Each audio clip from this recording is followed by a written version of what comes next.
নবী আমার, নবী আমার, আল্লাহ নবী দ্বীনের দাওয়াতে গিয়ে কত মেহনত করেছে বাবা। আল্লাহ নবী দ্বীনের দাওয়াতে গিয়ে কত কষ্ট করেছে বাবা। দ্বীন ইসলামকে প্রতিষ্ঠিত করার জন্য গায়ে রক্ত পানি করেছে। দ্বীন ইসলামকে প্রতিষ্ঠিত করার জন্য গায়ে রক্ত পানি করেছে। এই ইসলাম কলিমার বাগানকে সাজানোর জন্য ইহুদি বেঈমান নাসরা খ্রিস্টানরা আল্লাহ নবীকে দেখে গায়ে পাথর মেরেছে, কাকর মেরেছে বাবা। ও সোনা মানিক নওজওয়ানরা, শুনে রেখে দাও, জেনে রেখে দাও, আল্লাহ নবী কিন্তু কষ্ট ছাড়া দুনিয়ায়, আল্লাহ নবী দুনিয়া কষ্ট ছাড়া এক বিন্দু বসে থাকতে পারেননি। বেঈমান বেদিন ইহুদি নাসরা সকলের খ্রিস্টানদের বাধা বিঘ্নকে তেড়িয়ে ধরে, বাধা বিঘ্নকে সবকিছু আগলিয়ে রেখে আল্লাহর নবীর কর্মের উপর অটুট ছিল। জোরে বলুন সুবহানাল্লাহ। আল্লাহর নবী কখনো নিজের কর্ম থেকে বিরত হননি। বেঈমান বেদিন ইহুদি নাসরা খ্রিস্টানরা আল্লাহ রাসূলকে এই কলেমা বাগানকে বন্ধ করার জন্য, এই কলেমা প্রচার বন্ধ করার জন্য কত কৌশল বানিয়েছিল, কত মিটিং করেছিল, রুটিন করেছিল, আলোচনা করেছিল। রাসূলুল্লাহ কলেমা বাগান বন্ধ করতে পেরেছে বাবু? পারেনি। ও আমার ভাইজানেরা, জওয়ানেরা, যুবকেরা, আল্লাহ পাকের বান্দারা, পরিষ্কার করে শুনে রেখে দাও, জেনে রেখে দাও, আল্লাহ রাসূলের যে সমস্ত দুশমন ছিল বাবা, আবু জেহেল, আবু লাহাব, উতবা, শাইবা, চারজন পাক্কা কাট্টা বেঈমান ছিল। আবু জেহেল, আবু লাহাব, উতবা, শাইবা আল্লাহ রাসূলের যে কলে কৌশলের, আল্লাহ রাসূলের যে কলেমা বন্ধ করার জন্য এরা চারজন মিলে রুটিন করলো। দিনের পর দিন রাসূলুল্লাহ দলে মানুষ ভিড় হতে লাগলো। এরা রুটিন করলো যে মুহাম্মদকে কলেমা বন্ধ করতে হবে, তা নলে আমাদের দল ছেড়ে আবু জেহেল, আবু লাহাব, উতবা দল ছেড়ে মুহাম্মাদের দলে ভিড় হয়ে যাচ্ছে।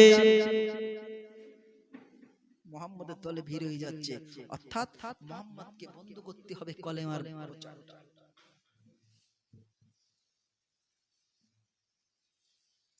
ও আমার ভাইজানেরা, জওয়ানেরা, যুবকেরা, আল্লাহ পাকের বান্দারা, শুনে রেখে দাও, জেনে রেখে দাও, চারজন বেঈমানের ভিতরে আবু লাহাব, আবু জাহাল, আবু জাহাল মানে মূর্খের পিতা, আবু জাহাল মানে মূর্খের পিতা। ওই আবু জাহাল রাসূলুল্লাহর কলেমা বন্ধ করার জন্য কতটা কলে কৌশল করেছিল, মুহাম্মাদের কলেমা বন্ধ করার জন্য কতই না কি করেছিল। আল্লাহর কি অশেষ রহম শুনে রেখে দাও বাবা, আল্লাহর কি অশেষ রহম জেনে রেখে দাও বাবা। ওই আবু জেহেলের ঘরে ঈমানের কলেমা জানিয়েছিলেন। জোরে বলুন সুবহানাল্লাহ, আরো জোরে বলুন সুবহানাল্লাহ।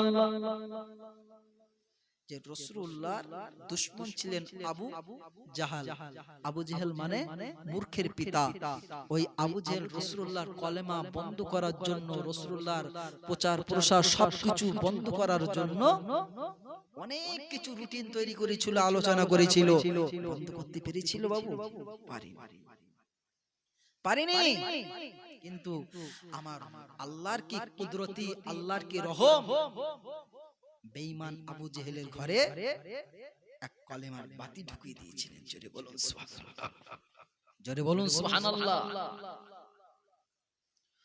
ও আমার ভাইজানেরা, জওয়ানেরা, যুবকেরা, আল্লাহ পাকের বান্দারা, পরিষ্কার করে শুনে রেখে দাও, জেনে রেখে দাও, আল্লাহ নবীর একজন সাহাবী, তার নাম হলো সুমাইয়া। ওই সুমাইয়া আল্লাহর নবীর অ্যাক্টিভ মানুষ ছিল, কলেমা পড়া মানুষ, অ্যাক্টিভ মানুষ ছিল বাবা। ওই সুমাইয়া আবু জেহেলের বাড়ি একজন দাসী হিসাবে কাজ করতেন। আবু জাহালের বাড়ি একজন দাসী হিসেবে ছিল।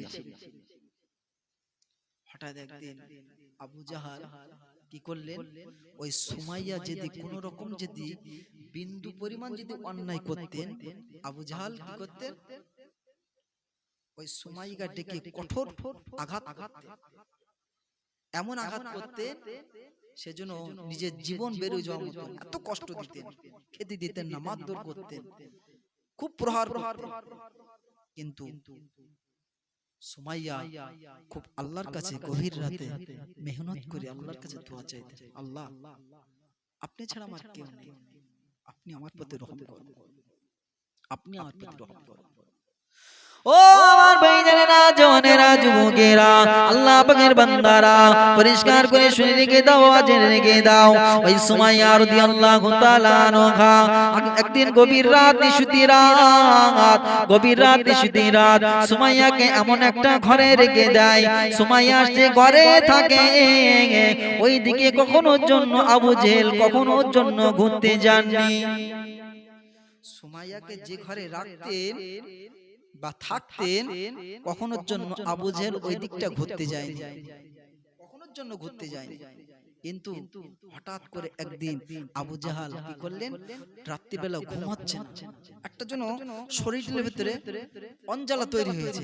আবু জাহাল ওই রাতে ঘুমোতে পারছেন না, টুক টুক টুক টুক করে হাঁটতে হাঁটতে পায়চারি করছেন।